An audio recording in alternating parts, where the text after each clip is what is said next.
John, I want to talk now about yet another poll out of Gallup. And I know that our friend Brad Wilcox over at the Institute for Family Studies has a new book out that includes a lot of this information as well. But a new poll from Gallup is asking people how satisfied they are with their own lives. And the highest satisfaction is recorded among married religious adults. And I know Brad Wilcox published a piece in the Free Press, I think earlier this week or last week, about his new book, which is called Get Married. And he's looking at the stats relating to not just satisfaction, but also health and income and, upward mobility. And marriage seems to be the linchpin.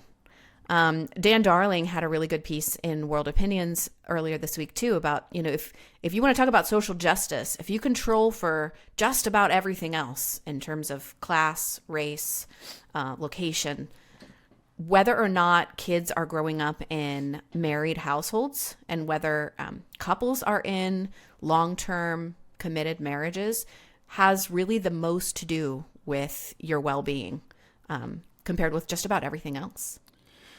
I mean, here's what everybody needs to know, because to go back to, those artificially intelligent generated Netflix playlists and, Hulu up next and Apple TV recommendations of these, there is this whole genre that tends to become emphasized during particularly, women's history months or,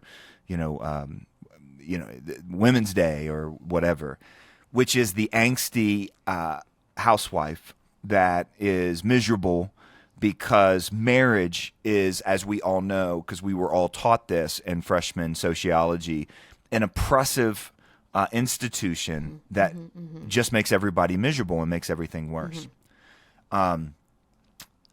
Look, there might not be another social institution as thoroughly researched from a multitude of different angles, like the family is, like the institution of marriage. And what we mean by that, given all the innovations of recent years, is one man, one woman with children. Okay, so that's what's been researched the most throughout history.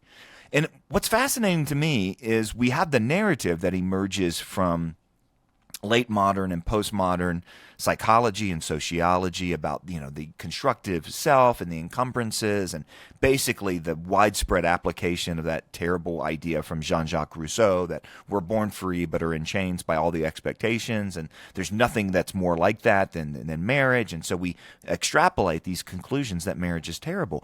But then get this, all the people that then argue for the innovations, same-sex marriage in particular, but polyamorous marriage and all that, they point to the benefits that we know come from marriage and family and say, well, that'll apply to us too, and why are you leaving us out of this? It's an interesting conflict, I think, because, by the way, there's another contradiction, which Brad Wilcox and by the way, I'm really excited. We're just about to launch our new series, our new season, I guess you could say, of the Lighthouse Voices series with Focus on the Family, and Brad's going to join us. Brad's probably if not the preeminent researcher of the family right now at the Institute for Family Studies and the University of Virginia, sociologist.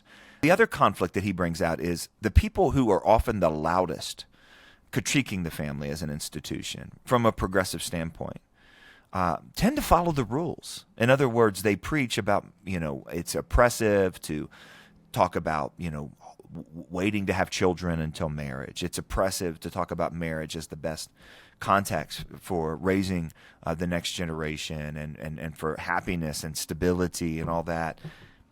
But if you look at their lives, they tend to get married, and then they tend to get married before they have babies. And as he puts it, they often don't preach what they practice, and which is a really interesting kind of dynamic. Now, what does the research say? It would be impossible to go through it, although I've already kind of pointed to the places to go. You should follow. If you're not on Twitter, I always tell people, if you're not on Twitter, don't start because it's awful. But if you are, follow Brad Wilcox, because the things that he constantly is engaging through that medium is really, really fascinating. It's kind of like if you really want to know the importance of dads for boys, follow Anthony Bradley, because he's just talking about this all the time on Twitter. But again, if you haven't started on X or Twitter, don't start, because it's as a medium, it's probably not good for you. But if you were going to sum up the conclusions, and one of the things I'm really interested in is Wilcox has a brand new book, and I'm not even sure it's out yet, but we've gotten some pre-pub copies of it where he's summing up a lot of these richer. It is out, yeah. We're going to talk more and more about this. But there's really two conclusions you can come to. First is that societies that have strong families flourish, and societies that do not have strong families are in a downward spiral. Now, this is something that research that goes back from the very beginning to early sociologists and anthropologists like Joseph Unwin, Patiram Sorokin, who founded the sociology department at Harvard. They looked at this and looked at both civilized and uncivilized civilizations. They were writing back in the 50s where it was okay to call certain civilizations uncivilized, if they ate their neighbors instead of loved them, things like that. But they looked across the board. And one of the key factors of whether a society was in an upward spiral or a downward spiral was whether or not there was a strong family. And Sorokin said that mattered was that families tamed men and made them think about the future as opposed to the pleasure of the moment.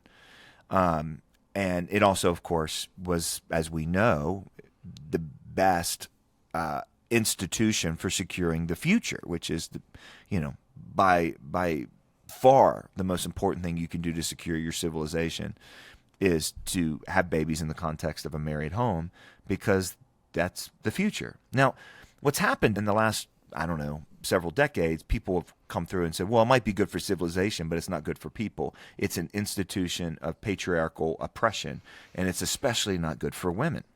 And that's what's so interesting about these more recent surveys, which back up, by the way, what we've seen for a long time, that especially for children, individual children, in other words, it's not just good for society because it's good for children, but it's actually good for the children themselves. It's good for their individual outcomes. They're less likely to go to prison. They're more likely to get married themselves. They're less likely to engage in risky sexual behavior. They're more likely to learn responsibility. They're more likely to learn pro-social behavior instead of antisocial behavior. It just goes, down the line. But it's this kind of, angsty housewife narrative that it's really bad for women. Now, look, some marriages have been bad for women because some men are idiots. And just like statistics don't determine the destiny of every child, right? I mean, there's plenty of children who have grown up in single-parent, very difficult situations with heroic either moms or dads doing more than the work of two people all by themselves. And God is gracious and brings, people in communities, and they become really wonderful citizens. And there's plenty of people who are raised in a home with married mom and dad and grow up to be idiots, right? So in other words, it's not destiny for the individual. But by and large, what we are seeing is the people who are happiest right now, the people who are financially secure, the people who have the strongest sense of purpose are married, including the angsty housewives, right? That they're supposed to be the angsty housewives. It's a fascinating number, especially when you get into things like satisfaction personally, and even sexually, given the promises of the sexual revolution and all the sitcoms, from Friends to whatever, that sexual freedom is the best way to sexual satisfaction. And, you've written before about the stories of the housewives leaving their families to go on these sexual adventures. There was just another one not too long ago. And that's going to, now they're happier. It's just, you need to know that's not what the research says. It might be what this one woman says that's writing for Cosmo, but it is not what the data says.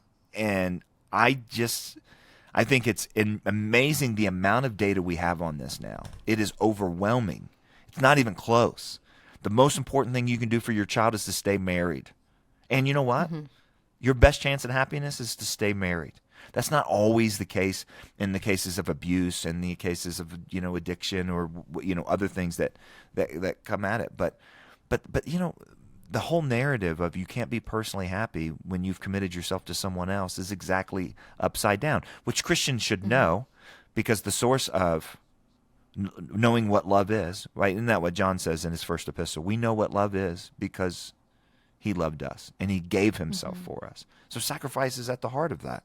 I don't know. There's just so much data here. Wilcox's new book puts it all together. It's fascinating.